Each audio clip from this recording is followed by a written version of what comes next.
एक औरत पैसे की भूखी नहीं होती, प्यार की भूखी होती है। कमी क्या है तुम्हें? सब कुछ तो दिया है तुम्हें, गाड़ी बंगला नौकर चाकर, फिर भी हमेशा अलाप जपती रहती हो। प्रियेश अपनी पत्नी नीरू से गुस्से में बोला। नीरू और प्रियेश अपने 2 बच्चों सहित हैदराबाद में रहते थे। प्रियेश एक बिजनेसमैन था, कपड़ों का बहुत बड़ा कारखाना था उसका।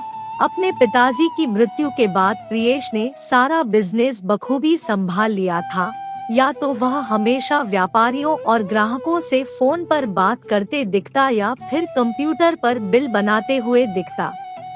प्रियेश के लिए पैसा ही भगवान था। नीरू किसी बात के लिए फोन भी करती तो प्रियेश के पास फोन उठाने तक का समय नहीं होता था, या वह उठाना जरूरी नहीं समझता था, क्योंकि उसके हिसाब से बेफालतू बात करने के लिए उसके पास समय नहीं है। नीरू जब भी किसी पति पत्नी और उनके बच्चों को घूमते टहलते आइसक्रीम खाते देखती, उसे प्रियेश की बहुत याद आती, मगर प्रियेश अपने काम में इतना व्यस्त रहता कि उसने नीरू की ख्वाहिश को कभी समझा ही नहीं। आज नीरू और प्रियेश की शादी की सालगिरह थी।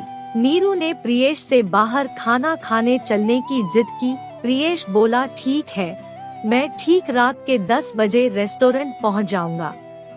नीरू सुनकर बहुत खुश हुई। वह 10 बजे बच्चों सहित रेस्टोरेंट पहुंच गई। 10:15, 10:30, अब 11 बज चुके थे, मगर प्रियेश अब तक नहीं आया था।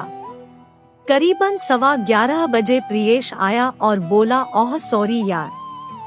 नीरू का अब तक पूरा चेहरा उतर चुका था, मगर वह रेस्टोरेंट में कुछ तमाशा नहीं चाहती थी। नीरू की भूख अब तक मर चुकी थी, बच्चों को वह पहले ही खिला चुकी थी। नीरू घर आकर प्रियेश से बोली, हमेशा से आपका यही नाटक है, आपको बीवी बच्चों के लिए समय ही नहीं है। प्रियेश बोला, फिर से मत शुरू हो जाना प्लीज। मैंने तुम्हें सब कुछ दिया है, पैसों की कोई कमी नहीं है तुम्हें। पैसों से पेट नहीं भरता प्रियेश, इंसान को जीने के लिए प्यार और समय चाहिए। तुम एक ठेले वाले के पास भी अगर मुझे पानी पूरी खिलाओगे तो भी चलेगा, जानते हो क्यों? क्योंकि उसमें तुम्हारे प्यार की मिलावट होगी, बजाय उसके कि तुम मुझे कोई भारी रेस्टोरेंट लेकर जाओ। औरत पैसों की भूखी नहीं होती, उसे तो बस अपने पति का साथ चाहिए होता है। दूसरे दिन प्रियेश जब अपने कारखाने पर पहुंचा तो पता चला कि उसके यहाँ काम करने वाले रमेश की पत्नी कल भगवान को प्यारी हो गई।